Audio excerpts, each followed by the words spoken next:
Ọtí bíbé káyé oní ọgbùrò ìṣèkìlíà àdó ojú mi ò rí ẹ̀kẹ́rẹ́ ìròyìn ẹ̀kọ́ náà òkè.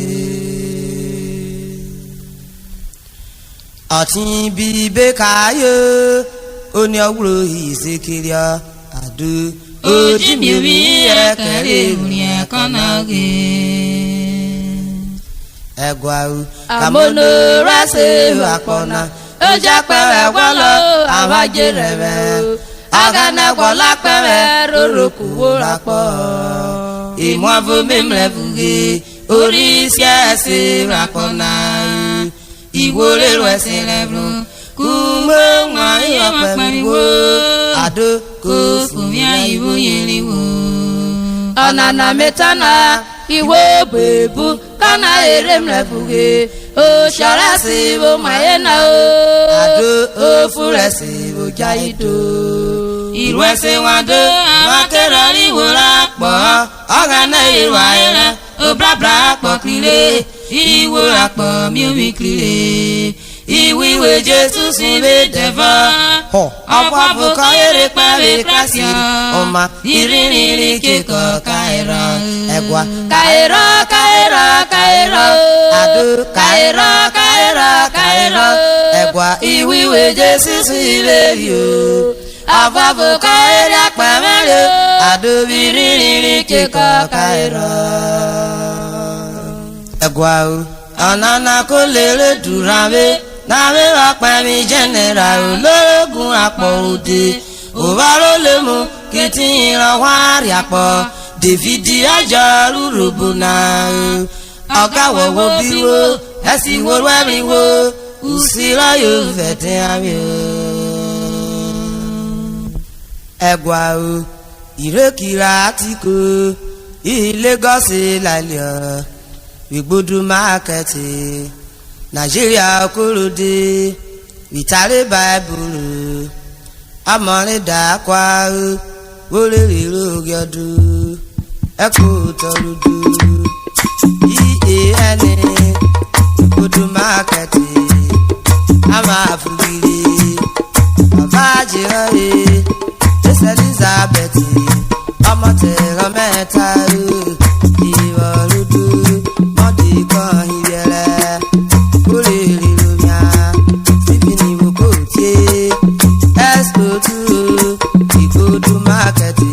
Agbára olóògùn dídú ṣàṣì búdúrà CFO búdú mákẹ́tì ọ̀yìn náà kọrin gbòǹdú ẹ̀kútọ̀ ẹ̀nígùn ọ̀yìn olóògùn rí wọlé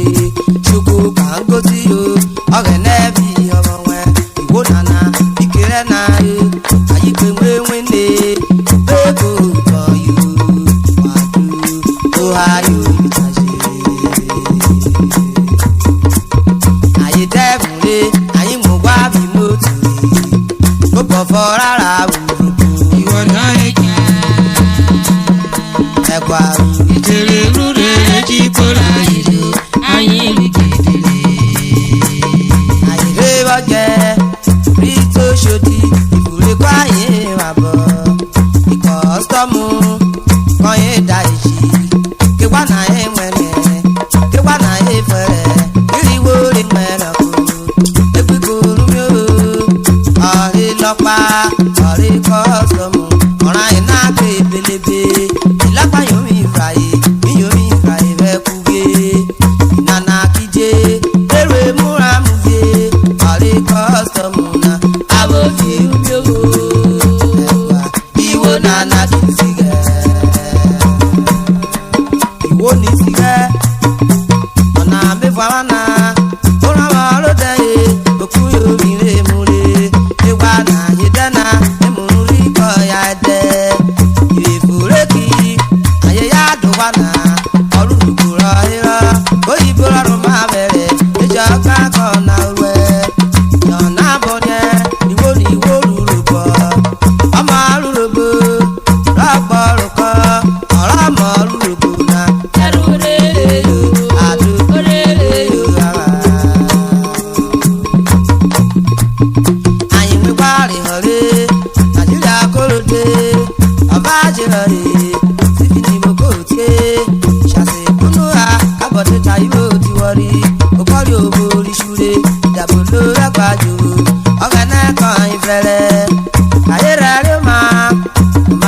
Uroko akere wae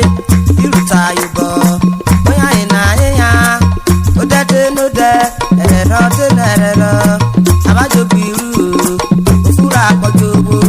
nana iworo na egba o na kede ayiru ke wa na se Urhobo ko na ije ma o ayi ko na rugia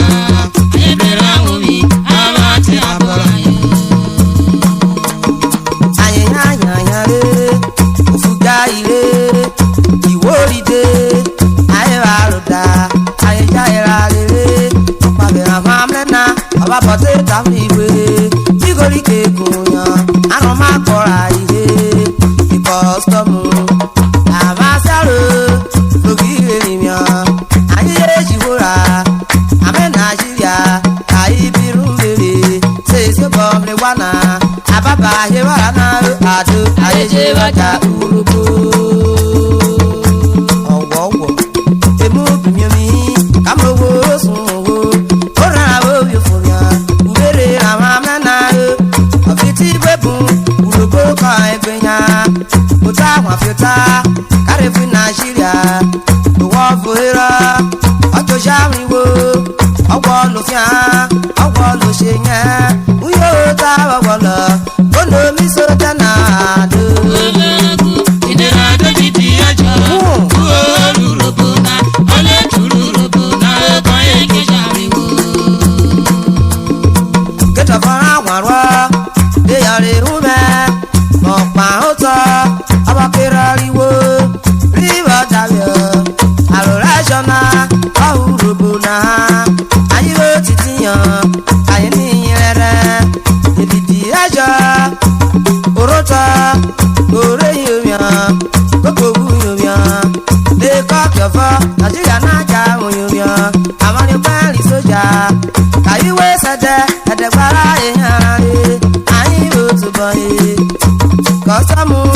ayiwo nyodejo kayi na je office yo kwekwe